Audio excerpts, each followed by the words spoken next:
नमस्कार। एक मुलाकात कार्यक्रम में मित्रों आप सभी का एक बार पुनः हार्दिक स्वागत है।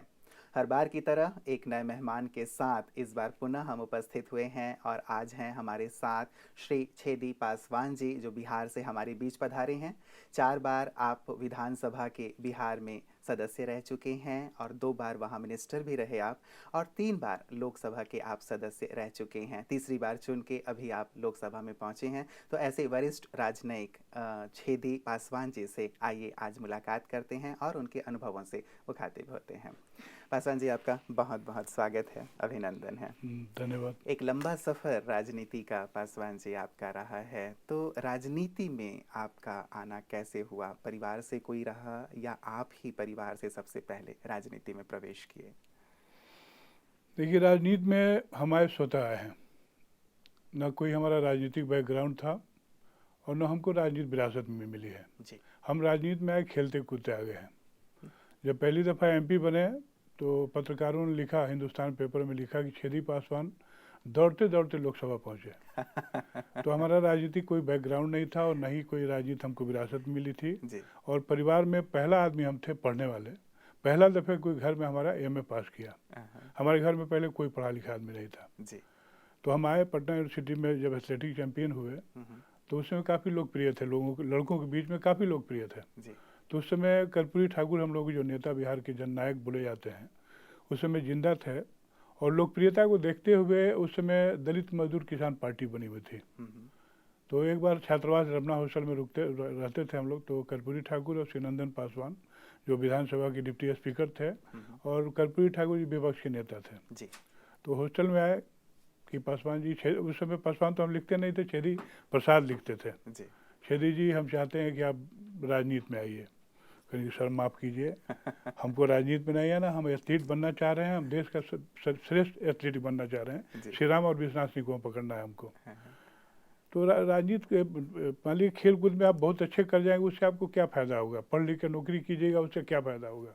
नौकरी कीजिएगा तो परिवार के लोगों के बीच में फंस जाइएगा, फिर पूरा समाज नहीं देख पाएंगे आप। परिवार में कहाँ कब मकान बनावें, कहाँ से गाड़ी खरीदें, कहाँ मकान बनावें, इसी में बच्चों की पढ़ाई लिखाई, सुख सुविधा, टेलीविज़न, गाड़ी लेना, इसी में आप फंस जाएंगे। समाज का कोई काम नहीं कर सकते हैं, परिवार में ही आपका जीवन समाप्त हो जाएगा। तो इसलिए हम चाहते हैं कि आप राजनीति में आइए और नौकरी मत कीजिए, नौकरी दिलवाइए लोगों को। तो उससे प्रभावित होकर हम बोले कि सर हमारे पिताजी ने काफ़ी नाराज़ होंगे, उनकी हार्दिक इच्छा है कि पढ़ लिख करके हम नौकरी करें, तो यदि आप उनको समझा देंगे तो हम तैयार हैं, हमको कोई दिक्कत नहीं है। तो संजोग से कर्पूरी जी बोले कि चलिए हम कल आपके यहाँ प्रोग्राम है डेहरी ऑनसन में और रात में लिट्टी बनवाइए। लिट्टी के बहुत शौकीन थे कर्पूरी ठाकुर जी, लिट्टी बहुत खाते थे, सत्तू भरा हुआ हम लोगों का बिहार में बहुत लोकप्रिय है। तो खाना बनवाए, दूसरे रोज गए हमारे यहाँ डेहरी में मीटिंग हुई, उसके बाद हमारे घर पे गए, खाना खाए और 20-25 लिट्टी बंधवा भी लिए कि हम दिल्ली ले जाएंगे, इसको दिल्ली में खाएंगे। बहुत शौकीन आदमी थे लिट्टी के।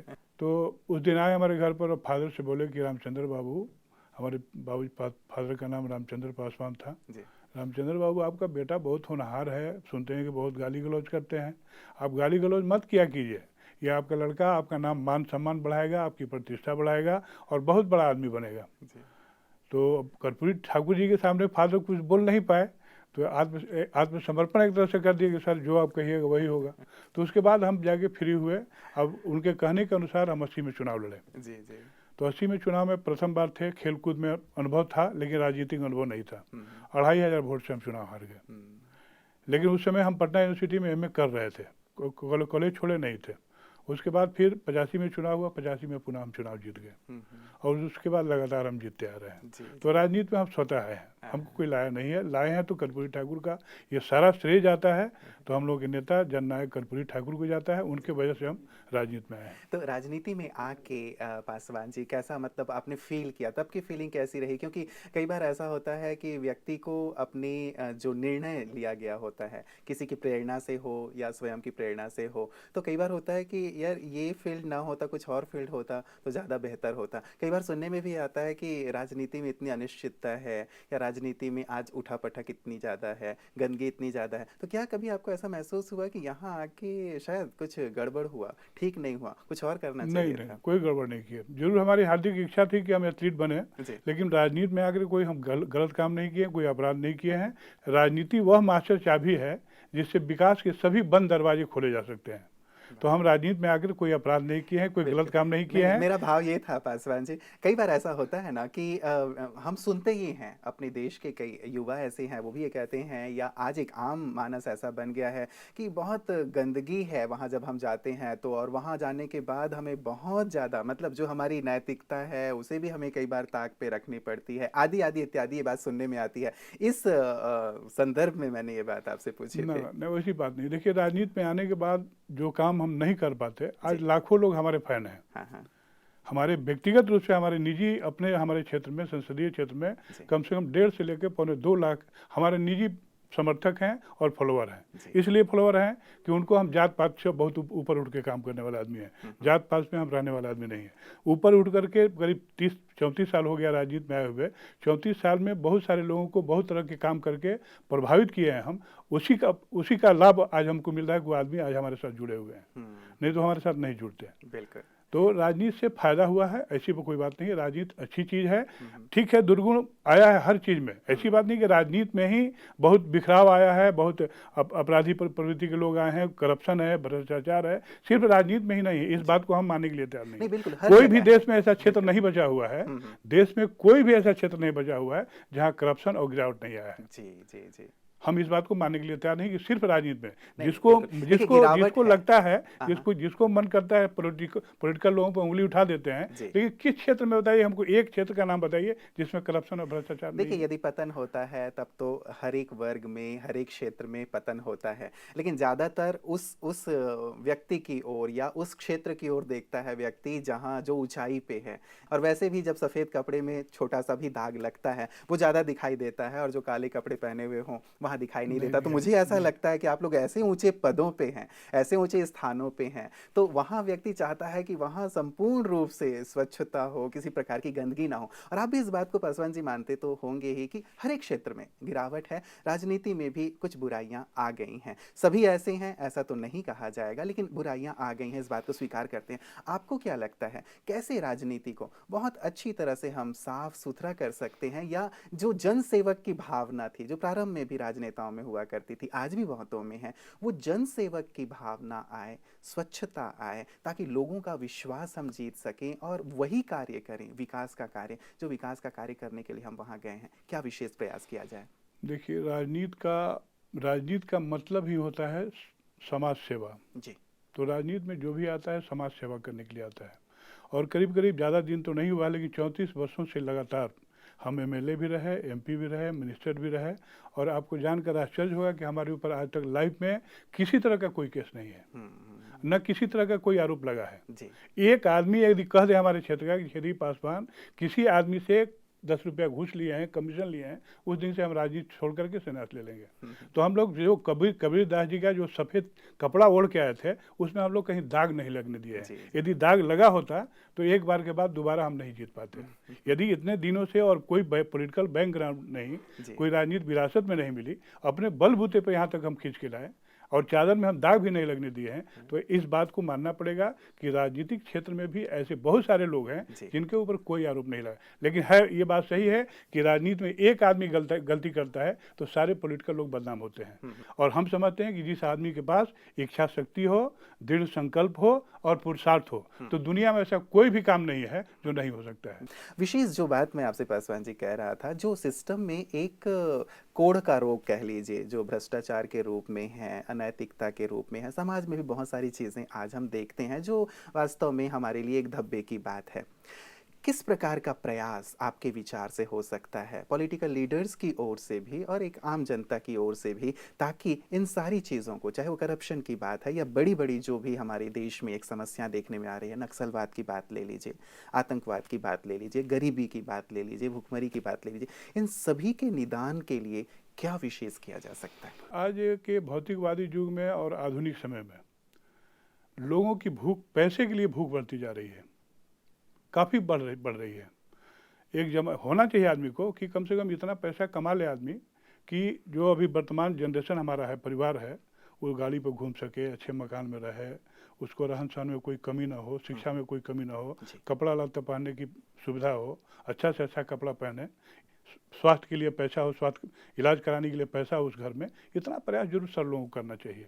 लेकिन आज जो एक विडंबना इस देश के लिए कही है कि लोगों के बीच में पैसे का जो भूख बढ़ा है, 7 पुश्तों के लिए लोग कमा रहे हैं, एक पुश्त के लिए नहीं। अगर एक आध पुश्त के लिए आदमी कमाए तो स्वागत योग्य है, लेकिन आजकल के आदमी 7 पुश्तों तक कमाना चाहते हैं कि इतना पैसा हम कमा दें कि 7 पुश्त हमारा बैठे बैठे खाए और उसको कोई काम न करना पड़े। लेकिन जहाँ तक हमारा अनुभव है कि 1-2 पुश्त के बाद आदमी का समाज बिखर जाता है, परिवार बिखर जाता है। कोई कहाँ कहीं नौकरी करने चला जाता है, कहीं कोई चला गया, कोई परिवार से अलग हो गया, 2 पुश्त तक चलता है, तीसरा पुश्त समाप्त हो जाता है। लेकिन आज जो भूख बढ़ा हुआ है कि हम 7 पुश्तों के लिए कमाएं, तो सारा करप्शन का जड़ पैसा है। और जैसे कि एक इसके लिए उदाहरण, जीता जागता उदाहरण हम दे रहे हैं, नमक है जी। सब्जी में यदि नमक ज़्यादा आप डाल दें तो भी बेकार है। इस देश में सबसे ज़्यादा जरूरी है, हम समझते हैं, हो सकता है कि हम गलत बोल रहे हों, लेकिन जब देश हमारा आज़ाद हुआ था तो आज़ादी 250-300-700 वर्षों तक हमारा देश गुलाम था। आज़ादी मिलने के बाद 5-10 वर्ष इमरजेंसी लागू होना चाहिए था। इमरजेंसी लागू नहीं, शोषण करने के लिए नहीं हम कर रहे हैं, लोगों के चरित्र निर्माण के लिए, कि इतने दिनों तक तुम गुलामी में रहे हो, आगे अब तुम्हारा देश आज़ाद हो गया, तुमको अपने देश में कैसे रहना है उसके लिए चरित्र निर्माण करना चाहिए था। अभी हमारे देश में ज़रूरत है, सबसे ज़्यादा ज़रूरत है आदमी का चरित्र निर्माण कैसे हो, उसके लिए क्लास भी कराना हो तो क्लास कराना चाहिए। बजट में बहुत रुपया खर्चा होता है, हम समझते हैं कि बजट में उसके लिए कुछ प्रावधान होना चाहिए कि देश के नागरिकों का चरित्र निर्माण कैसे हो, लोगों के बीच में एक सिविक सेंस कैसे पैदा हो, नागरिक सोच कैसे पैदा हो कि हम इस देश के नागरिक हैं तो हमारा भी उत्तरदायित्व के साथ साथ, कर्तव्य के साथ साथ उत्तरदायित्व बनता है देश के लिए। एक और बात कि राष्ट्रीयता के भावना से भी लोगों को ओतप्रोत करना पड़ेगा कि तुम इस देश में हो तो तुम्हारा कर्तव्य है कि इस देश का विकास कैसे हो, इस देश का निर्माण कैसे हो, उत्थान कैसे हो। इसके लिए एक जरूरी है, उत्थान के लिए जो कर रहे हैं कि यदि प्रत्येक व्यक्ति अपना स्वतः निर्माण करना शुरू कर दे, अपना सिर्फ निर्माण शुरू कर दे, तो हम समझ देश परिवर्तन कर जाएगा, देश का निर्माण स्वतः हो जाएगा, करने की जरूरत नहीं। बिल्कुल, एक बहुत महत्वपूर्ण बात आपने कही है, शायद इसकी सबसे ज़्यादा आवश्यकता आज के हमारे देश में या समाज में है। जो पैसे की भूख की बात आपने कही, तो भूख तो बढ़ती चली जा रही है, लेकिन भूख क्यों ना हो, संतोष की बात हमारे यहाँ संस्कृति में कही जाती रही है, और संतोष का क्या महत्व है, शायद ये चीज़ समझाने की आवश्यकता है। अभी पासवान जी, विशेष करके आप प्रजापिता ब्रह्मा कुमारी ईश्वरी विश्वविद्यालय के इंटरनेशनल हेडक्वार्टर्स में आए हुए हैं, और ये विद्यालय भी लगातार आध्यात्मिक ज्ञान दे रहा है, चरित्र निर्माण का कार्य कर रहा है कि चरित्र को हम श्रेष्ठ बनाएं, नागरिकों को एक निर्मित करें या एक अच्छा इंसान तैयार करें। तो आपको यहाँ आकर के क्या संभावना प्रतीत होती है कि ये जो विद्यालय कार्य कर रहा है, क्या इसकी आवश्यकता देश और समाज को है, जिससे एक अच्छे इंसान का निर्माण हो, देश का निर्माण एक यही संस्था है प्रजापिता ब्रह्मा कुमारी ईश्वरीय जो विश्वविद्यालय है, एक यही संस्था है जो सही में एक अच्छा काम कर रहा है। अब तक जो अपने जीवन में हमने अनुभव किया है, बहुत सारे मंदिरों का भी भ्रमण किया, दर्शन भी किया है, लेकिन जो रूढ़िवादी व्यवस्था है, अंधविश्वास जो इस देश में है, उसको समाप्त करने के लिए इस संस्था को आगे बढ़ाना चाहिए, और सरकार को भी चाहिए कि संस्था कैसे आगे बढ़े, इसको बढ़ाने के लिए भरपूर प्रयास करना चाहिए। कारण कि इस संस्था में आने के बाद हम तो तीसरी बार हैं, पहला दफे हम गए थे तो हमको आश्चर्य स्वयं हुआ, हमको आश्चर्य हुआ कि यहाँ तो सारा चीज़ स्वतः स्फूर्त हो रहा है भाई, यहाँ तो कोई कुछ करने वाला है नहीं, अब सारा चीज़ अपने से हो रहा है। हम दो तीन दिन उस समय रुके हुए थे, एक जगह देखे कि नल का पानी गिर रहा था, अब आदमी साउथ इंडियन था, वो आया, देखा कि नल में पानी गिर रहा है, नल बंद किया। फिर दूसरे दिन देखे कि लाइट जल रहा था एक जगह, वो केरला का आदमी था, लाइट जाके स्विच ऑन था, उसको ऑफ किया। और सफाई की स्थिति जो है वहाँ कब साफ होता है, कौन साफ करता है, पता नहीं चलता है, और सारा चीज़ गंदगी साफ रहता है। सबसे बड़ी बात है कि जो बहनें हमारी हैं जी, जीवन का सारा सुख छोड़ करके, सारा सुख सुविधा छोड़ करके, त्याग करके, और नौजवान साथी भी हैं, सिर्फ बहनें ही नहीं हैं, भाई भी हैं, जो अपने परिवार को तिलांजलि दे करके समाज सेवा में लगे हुए हैं। ये लोग चाहते हैं कि देश में परिवर्तन हो, और उसका आधार हो प्रार्थना के द्वारा लोगों में अमन चैन हो, शांति कायम हो। शांत रहेंगे तो जैसे बोले एमपी साहब बोले पहले साहब कि हम लोग डिस्चार्ज हो गए थे, चार्ज होने आए हैं, और वास्तव में मेडिटेशन से आदमी को रिचार्ज होता है आदमी जी। हम लोग आए थे तो बहुत टेंशन लगी, चुनाव हुआ, चुनाव के बाद लगातार 3 महीना लोकसभा चलते रह गया, नेता का चुनाव, एमपी लोगों का वोट, एकदम रियली में हम लोग घबराए हुए थे। लगा कि एकदम थक चुके हैं। हम सिर्फ शांति के लिए आए थे, और जो जिस उम्मीद को लेकर हम आए थे, यहाँ थोड़ा बहुत नहीं मिला हमको, बहुत ज़्यादा मिला है। और एक ऊर्जा मिला है हमको, जो क्षेत्र में जाकर के हम अच्छा ढंग से कम से कम 1 साल तो काम कर ही सकते हैं। और इसको कंटिन्यू रखने के लिए हमारे यहाँ सेंटर है, हमारे घर पे सेंटर है। उस सेंटर में हम, असल में दिक्कत है हम लोगों के साथ, हम लोगों को सब कुछ हमारे पास है, अपने लिए समय नहीं मिलता है। अपने लिए सिर्फ समय नहीं मिलता, अब वो समय निकालने की आवश्यकता है। समय निकालने की आवश्यकता है। और इस बार हम जाने के बाद प्रयास रहेगा, चाहे हम पटना में रहें, चाहे सासाराम में रहें या दिल्ली में रहें, हमारा कंटिन्यू चलता रहेगा। बिल्कुल, इससे हमको ऊर्जा मिलता है। जी जी। तो एक नैतिक जो जागृति लाई जा रही है विद्यालय के द्वारा, या एक इंसान का निर्माण किया जा रहा है, या जैसे आपने कहा चरित्र निर्माण का कार्य, श्रेष्ठ कार्य हो रहा है, तो आपको क्या लगता है पासवान जी, सरकार को किस प्रकार से प्रोत्साहित करना चाहिए ऐसे कार्यों को, ताकि जन जन तक ये बात पहुंचे, जन जन तक ये जो जागृति का अभियान है वो पहुंचे, और वास्तव में देश का हर नागरिक, हर बच्चा इस रूप में सशक्त हो कि वो देश को बहुत कुछ दे पाए? किस प्रकार का सरकार का क्या योगदान हो? सरकार का योगदान ये कम से कम सैद्धांतिक रूप से तो सहयोग होना ही चाहिए संस्था को जी। इसके अलावा आधारभूत संरचना जो है उसमें कोई कमी ना आ सके, उसके लिए भी व्यवस्था सरकार को करना चाहिए जी। कारण कि जो काम सरकार कोई भी देश में है, कल्याणकारी सरकार है, और हम समझते हैं कि ये संस्था भी कल्याणकारी काम कर रहा है, तो उसके लिए एक अलग से भी बजट का प्रावधान करना पड़े, इसमें राशि के लिए, संसाधन के लिए, तो सरकार को करना चाहिए, बढ़ चढ़ के करना चाहिए, संस्था को सहयोग करना चाहिए। यही संस्था है जो हम समझते हैं, अब तक हमारा जो अनुभव है 50-60 वर्ष उम्र हो गया है, तो 60 वर्षों का जो हम अनुभव किए हैं, लेकिन इतना बढ़िया संस्था हम आज तक कहीं नहीं देखे। इसलिए इस संस्था को और चाहे जैसे भी हो, सब लोगों को लग करके इसको डेवलप करना चाहिए। बिल्कुल। वहाँ जाने के पश्चात पासवान जी, आप किस प्रकार से इस कार्य को, जैसे सुंदर अनुभव आप लेकर के जा रहे हैं विद्यालय से, मेडिटेशन का आपने सुंदर अनुभव किया है, यहाँ जो ज्ञान दिया गया है, स्पिरिचुअल नॉलेज दी गई है, उसका सुंदर अनुभव किया है, वहाँ जाकर के किस प्रकार अपने लोगों तक इस ज्ञान को, इस राज्य मेडिटेशन को पहुँचाना चाहेंगे? जितना अब तक हम ज्ञान अर्जित किए हैं इससे, उसके बारे में उन लोगों से बात करेंगे। कभी कभी केंद्र पर भी उन लोगों को ले जाने का प्रयास करेंगे। यदि जाने के बाद अगला साल हम लोग पुनः जब लौट के आए, इस दरमियान में हम चाहते हैं कि 500 कार्यकर्ता उस तरह के हम तैयार कर दें कि वहाँ यहाँ आने के लिए तैयार हो जाए, और इसके लिए हर संभव प्रयास हम करेंगे। चलिए, एक बहुत सुंदर बात आपने कही है पासवान जी। रियली इस प्रकार से यदि अच्छाइयों का, हम लोगों के यहाँ एक गीत बहुत सुंदर प्रचलित है हमारे देश में, दीप से दीप जलाते चलो और प्रेम की गंगा बहाते चलो, तो यदि ऐसे एक एक बीड़ा उठा ले कि मैं भी एक दीप जलाऊं, 2 दीप जलाऊं, तो निश्चित रूप से हमारे देश में ये जो एक सुंदर ज्ञान है, प्रकाश है, सब तक पहुँचेगा, और समाज को हम जैसा बनाना चाहते हैं, देश को जैसा बनाना चाहते हैं, जरूर बना पाएंगे। एक महत्वपूर्ण बात और जानना चाहूँगा पासवान जी, हमारे यहाँ नैतिक शिक्षा के पहले पीरियड हुआ करते थे, आप लोगों के समय में भी, इवन जब हम पढ़ा करते थे तभी नैतिक शिक्षा के पीरियड होते। ये बात और थी कि उस पीरियड में कोई आता नहीं था पढ़ाने के लिए कि क्या नैतिकता पढ़ाएं। क्या आपको लगता है कि जिस प्रकार का नैतिक ज्ञान ब्रह्मा कुमारीज दे रही हैं, मूल्यों का ज्ञान दे रही हैं कि हमारे जीवन में शांति हो, प्रेम हो, भाईचारा हो, तो ये यदि नैतिक शिक्षा हमारे सिलेबस में शामिल किया जाए तो क्या ये समाज के लिए, देश के लिए श्रेयस्कर नहीं एकदम होगा? जरूर। हम पहले ही बोल चुके हैं, बहुत पहले ही बोल चुके हैं हम कि इस देश में जरूरत है चरित्र निर्माण की, जी।